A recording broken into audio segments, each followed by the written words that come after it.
দুইটা করে socket control করবে।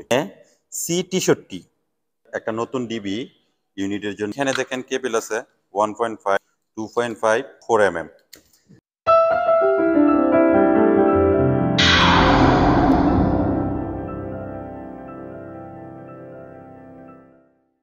আসসালামু আলাইকুম, আশা করি সবাই ভালো আছেন। আলহামদুলিল্লাহ আমিও ভালো আছি। সবসময় আপনাদেরকে আমি ইলেকট্রিক কাজের আপডেটগুলো দিয়ে থাকি মালয়েশিয়া থেকে। আমরা কিভাবে হাউস ওয়ারিং করি, আপনারা যারা নতুন আছেন অবশ্যই শিখতে পারবেন। আপনাদেরকে আমি ডিবির কাজটা দেখাবো। ইনটেক ডিবি ট্যাগ ইন করবেন এই বিষয়ে কথা বলবো। এখানে একটা নতুন ডিবি আছে, একটা নতুন ডিবি ইউনিটের জন্য। একটা ইউনিটের ভিতরে অনেক কিছুই থাকে। 3টা বেডরুম থাকে, একটা হল রুম থাকে। 3টা বেডরুমের জন্য 3টা এসি আছে, একটা হল রুমের জন্য একটা এসি আছে।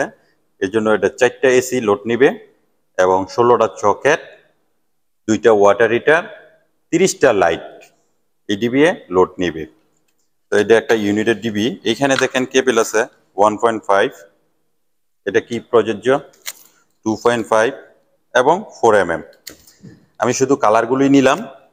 মালয়েশিয়া এটাকে কুনিং বলে, বিরু, মেরা। অ্যাডজাস্ট হইব কালো এবং সবুজ, 3টা মিলা এটাকে বলা হয় সিঙ্গেল পেজ। এখানে হইলো আরসিবি বার, এটি হলো এমসিবি বার, এটি হলো এমসিবি বার। এখানে নিউট্রাল, এখানে আর্থিং। এই ডিবির ভিতরে আপনি যত তার টানবেন, কালো যে তারগুলো আছে নিউট্রাল এই জায়গায় প্রবেশ করবে, কালারিং গুলো এই জায়গায়, আর্থিং গুলো এই জায়গায়। এখন কোনটার কি কাজ এক এক করে আপনাদেরকে আমি দেখাই। এইখানে দেখেন C63, এটা হলো আরসিবি। বাংলাদেশেও আপনার গাছ থেকে মিটার পর্যন্ত লাইন নিয়ে আসে পল্লী বিদ্যুতের লোকেরা 16 mm কেবল দিয়া। আপনার ইউনিটের কতটুকু কাজ করবেন পল্লী বিদ্যুতের লোকেরা সেটা জানে না। না জানা সত্ত্বেও আপনাকে 16 mm কেবল দিয়ে মিটার পর্যন্ত লাইন দেওয়া যায়। কারণ আপনার প্রয়োজন পড়তে পারে এসি, ওয়াটার হিটার, এজন্য ওরা ওই চিন্তা করেই 16 mm দেওয়া যায়। এখন এই ডিবির জন্য মিটার থেকে আপনার ইউনিটের ভিতরে যে ডিবিটা থাকবে আপনি কত সাইজ কেবল ইউজ করবেন। যদি এরকম 4টা এসি থাকে, 16টা সকেট থাকে, 30টা লাইট থাকে, তাহলে আপনি ইউজ করবেন 10 mm কেবল সাইজ। এসি যদি কম থাকে তাহলে আপনি 6 mm। এখন কোনটার কি কাজ আমি এক এক করে আপনাদেরকে দেখাই। এই এমসিবির জন্য 10 ইউজ করা হয়েছে, এই এমসিবির জন্য 6। এখান থেকে কিন্তু এটি সব বাইপাস হইব, এটা এই জায়গায় ক্লিপ আছে। এখন 10-এর যেই এমসিবি গুলো আছে এটার জন্য এইখানে দেখেন নিউট্রাল বার, এই যে 10, আপনি ভুল করে এই জায়গায় যদি দেন তাহলে ডিবি কিন্তু এরকম ক্রিপ করবে। এই 6 যেটা আছে এই যে কালারিং ফেস, এইটার জন্য এই যে দেখেন 6 আছে। এখন আপনি যদি উলট পালট করেন তাহলেই ডিবি এরকম ক্রিপ করবে। আর্থিং আপনি সব এক জায়গায় দিতে পারেন, আর্থিং এর সমস্যা নাই। আর্থিং এর কাজ হলো আপনার বাংলাদেশে যেহেতু বর্জ্যপাত অনেক বেশি, আপনার লাইটগুলো সুরক্ষিত দিবেও, ফ্যানের যে ক্যাপাসিটার আছে এটা সুরক্ষিত থাকবে এবং আপনি নিজেও যদি শর্ট খান ডিবি থেকে এটা ক্রিপ করবে। এরকম হলো আর্থিং এর ভালো একটা কাজ। আর্থিং আপনি যদি আপনি না করতে পারেন আমি আপনাদেরকে বলে দেই, আপনি মিটারের নিচে 4 থেকে 3 মিটার আপনি বোর্ডিং করবেন। রডটা ভিতরে মাটির নিচে প্রবেশ করার পর একটা তার দিয়া সুন্দর করে জয়েন দিয়ে দিবেন।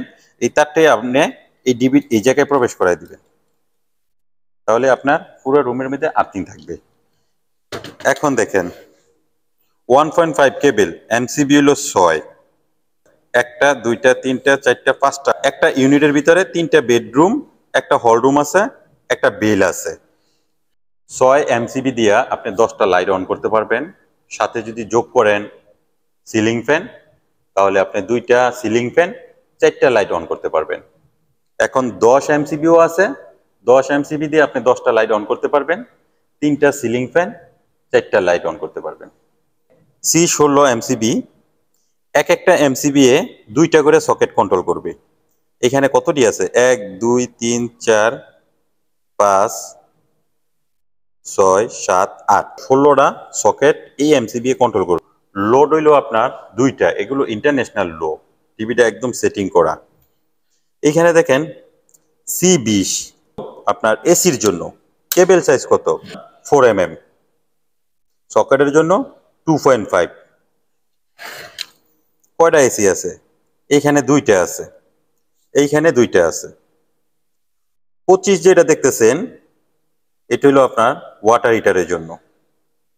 তো আমি প্রতিটা এমসিবির কথা বললাম, কোনটা কি কাজ করে এক এক করে দেখাইলাম।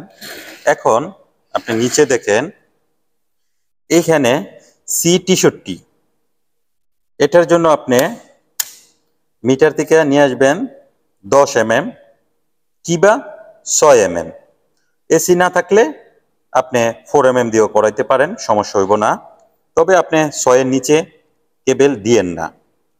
এটি হলো আরসিবি, হাতের বামে নিউট্রাল, হাতের ডাইনে ফেজ। এইখানে দেওয়ার পর এখানে অন করার পর এই সাইডে লাইনগুলো চলে গেছে। এটার থেকে এটা কন্ট্রোল করবে 63A, এই বারটা কন্ট্রোল করবে।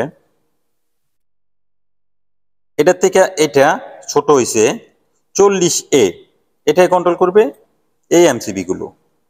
এটার থেকে 32 C32, এটাই কন্ট্রোল করবে এই ওয়াটার হিটার। তো এক এক করে আপনি যদি এরকম কাজটা দেখেন, শিখেন, তাহলে আপনি অবশ্যই টেমিনেশন করতে পারবেন। যত আর্থিং আছে সব এই জায়গায় প্রবেশ করবে, যত নিউট্রাল আছে এই নিউট্রাল বারে ফেজগুলো 6, এই এমসিবির মধ্যে 6 এর মধ্যে ইউজ করবেন। টেবিল সাইজ 1.5, 16 এমসিবি ইউজ করবেন, 2.5 কেবল, 20 এমসিবি এসির জন্য, 4 mm কেবল, একটা এসির জন্য একটা এমসিবি, দুইটা সকেটের জন্য একটা এমসিবি, 16। এটার হিসাবটা বললাম, দুইটা সিলিং ফ্যান, 4টা লাইট, একটা এমসিবি, একটা বেডরুমের জন্য একটা এমসিবি, দুইটা বেডরুমের জন্য দুইটা, তিনটার জন্য তিনটা, হল রুমের জন্য। এই দরজার সামনে একটা কলিং বেল থাকে, এই কলিং বেলটা এক্সট্রা করতে হইব আপনার। এই 6 একটা এমসিবি ইউজ করবেন। তো প্রতিটার জন্য প্রতিটা একটা এক এক করে এমসিবি এভাবেই হিসাব করে আপনি ইউজ করলে আপনার ডিবি 10 বছরে কিছু হবে না, আপনার লাইনেরও কোনো সমস্যা হবে না। আশা করি কাজটা বুঝতে পারছেন। সবাই ভালো থাকবেন, সুস্থ থাকবেন। আল্লাহ হাফেজ।